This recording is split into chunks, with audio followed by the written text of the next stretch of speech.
Pozdrav svima, dobrodošli ponovo na moj kanal. Danas imam jedan jako kratak video, nadam se da će vam se svidjeti tema i da ćete ostati sa mnom do kraja. Sad nisam još dobro odlučila koja bi zapravo tema naslova bila, da li bi vratila vrijeme unazad ili je možda vrijeme za buđenje, put ka sreći i blagostanju. To se još nisam odlučila, ali zapravo želim reći da mogu vratiti vrijeme, možda bih promijenila sve, definitivno da. Ali ono što želim reći zapravo da svi moramo proći kroz neke faze života da bi naučili ili svladali neke lekcije. Naravno, uvijek je lakše iz ove pozicije reći, da mi je vrat vrijeme, ja bi ovako i onako, ali definitivno to ne ide tako.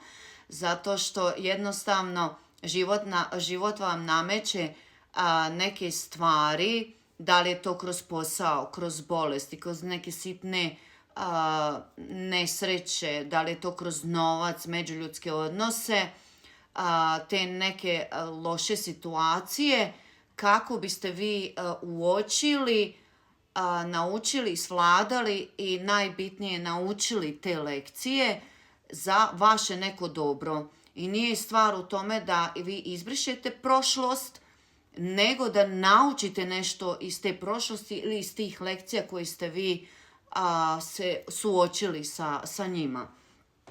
Mnogi će reći gle ovu šta lupeta gluposti, ali definitivno to vam je tako, samo što morate otvoriti svoj kako bi mogli zapravo stvarno vidjeti neku stvarnu sliku svoga života u kojem vi trenutno živite. Jer ja gledala sam neke ljude oko sebe i ne bih nikada htjela biti možda u njihovoj koži ili u njihovom načinu života, zato što je to nešto trenutno u mojim očima prestrašno. I vi da idete pitati te ljude šta bi oni promijenili u svom životu, vi ne biste dobili konkretan odgovor. S druge strane, recimo, masa ljudi, pogotovo ko se ne slaže sa ovim teorijama koje ja pričam, neće vas upitati, čuj, ja možda sam primijetila, recimo, pa imam te neke detalje loše u svom životu, jel mi možeš reći kud si ti to sve išla, šta si ti to sve isprobala, koje si ti knjige učila, da si sebi možda malo pomogla, jer vidimo onako da si sretnija i zadovoljnija i da si kreativnija i da si ušla u neke biznise, pa možda bi i ja mogla probati, ne. Ali opet s druge strane, što sam i jučer snimila video, vi kad se počnete povezivati sa tim nekim duhovnim svijetom, bez obzira u kojoj vi religiji ili vjeri pripadate, vama se dešavaju promjene. Jer vama duhovnost donosi neku unutarnju mir, unutarnju snagu, jednu veliku svjetlost, ljubav, ne samo prema samom sebi, nego i prema nekim mnogo drugim stvarima. Jer ja opet ponavljam, vi ne možete voliti nekog drugog ako ne volite samog sebe. Vi ne možete poštivati nekoga drugog ako ne poštivate samoga sebe. I to je, znači, 100% zakon koji ima smisla. Samo morate imati glavu otvorenu za mnogo drugačije neke promjene i spoznaje, da bi vam se neke stvari počele kroz život mijenjati. Jer viđala sam žene koje na izgled kad su u javnosti su jako sretne, a koje zapravo vode jedan tako nemilosrdan život da vam zapravo bude žao. Sad, vi ne možete uticati na ničiju odluku, niti vi možda možete nekome direktno ići pomagati, jer on nije spreman da primi vašu poruku ili vašu pomoć. Znači, vraćam se opet na početak videa. Svako od nas dobije neke lekcije kroz život da ih vi morate znači uočiti i naučiti za vaše vlastito dobro te lekcije. Ako ulazite u neku duhovnost, on će vam stvoriti neki balans za neki, da možete donijeti neke bolje odluke za sebe, za svoju obitelj, za svoj posao, znači nevezano o čemu se radi, da li je to i za boli. Znači, šta god da je, znači, vama u tom trenutku loše ide, znači vi kad se krenete prema toj nekoj duhovnosti ili vjeri, vi ćete vidjeti te neke drugačije stvari i počet će vam se otvarati neka druga vrata koja su mnogo bolja i kvalitetnija od onih vrata koja su ostala zatvorena i u kojim vi se zapravo vrtite u jedan začarani krug. Najveći problem je što mi dolazimo sa nekim jako velikim kompleksima i očekivanjima, da li je to od roditelja, da li je to od neke obitelji, da li je to od partnera, da li je to od nekog našeg društva, od neke tradicije.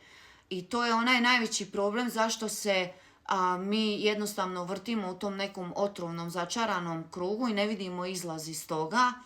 Ali vjerujte mi da je mnogo život jednostavniji samo kada se odlučite na neke recimo promjene, jer duhovni balans privlači mnogo bolje kvalitete i magnet je za sreću i ne samo za uspjeh nego i za novac. I uspjeh je da ćete dobiti onaj osjećaj neke slobode unutarnje i osjećaj da ćete znati zapravo ko ste i šta želite u svome životu i to ćete početi na jedan način i privlačiti. Ja znam da smo mi svi vrijedni nekog obilja koji ovaj svijet pruža i da mi svi naporno radimo za to neko obilje, ali ne morate biti žrtve nekih materijalnih stvari i ne morate strahovati od nekih, tako reći, životnih promjena, jer vjerujte mi da postoje mnogo ljepše stvari samo kada izađete iz te neke svoje komfort zone i kada prestanete da strahujete, ako krenete u neke promjene, da će vam se nešto loše desiti. Neće. Samo je poenta da li ćete opet na jednu stranu izabrati pravi put ili krivi, jer opet gledam i s druge strane neke žene koje misle da su krenule pravim putem, a zapravo samo se kotrljaju u jednom te istom začaranom krugu negativnih stvari koji im život nameće, jer još uvijek nisu naučile zapravo lekciju. Ja neću nikome tvrditi niti nametati svoja neka mišljenja, pravila.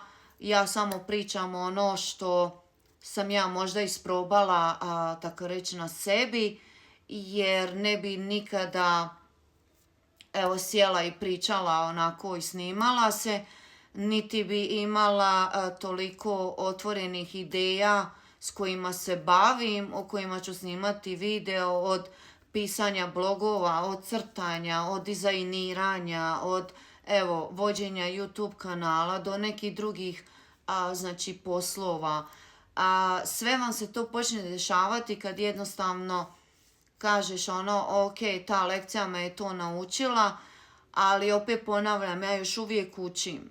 I nisam ja savršena i nikad neću biti savršena, da ne bi sad ispala neka umišljena osoba koja tu sad priča neke nebulozne, nego niko od nas nije savršen, ali opet na jedan način morate pronaći smisao svog života i zapravo zašto ste vi u ovom životu trenutno tu i koja je vaša svrha života i da li vi zapravo radite možda neke poslove koje mrzite da radite jer još uvijek niste spremni za neke promjene jer se bojite tih nekih promjena i niste naučili te lekcije, tako da ćete biti cijeli život zarobljeni u taj jedan svoj nesretni krug jer niste spremni za promjene i niste uočili te znači životne lekcije ili faze koje su vama nametnute.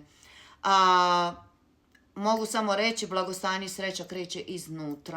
Jer kad ste duhovno bogati i materijalni uspjeh dolazi sam od sebe, nadam se da ste shvatili poentu ovog moga videa i da ćete možda pronaći nešto inspirativno za sebe. Nadam se da ćemo se družiti još mnogo dugo, jer još uvijek imam mnogo ideja za snimanje, samo nemam dovoljno vremena. Hvala svima koji su subscribali na moj kanal, koji šeraju, koji lajkaju. Molim vas, možete također na ovaj video dati svoj neki komentar, da li ste vi imali neke lekcije, da li ste ih naučili, da li ste ih svladali, da li vjerujete u te neke, taj neki duhovni balans ili mislite da je to možda čista glupost. Svi komentari su dobrodošli jer svi smo različiti. Ja znam da mnogi mene ne budu podupirali u ovakvim stvarima, da je to možda za neke ljude čista glupost, ali imate i onih drugih ljudi koji se nalaze u vašem životu, koji vas podupiru, koji shvataju zapravo iste stvari i možda su prošli kroz iste neke životne lekcije. Tako da čar života jeste da smo svi različiti, da imamo različita uvjerenja i različita razmišljanja i različite ideje.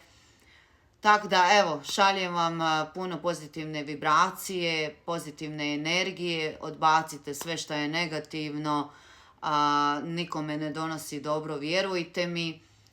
Šaljem vam kao i uvijek puno ljubavi. Ja sam valjda dijete ljubavi, ne znam, meni je ljubav sve na svijetu. Vidimo se opet u nekom skorašnjem videu, do tada šaljem virtualni zagrljaj i poljubce.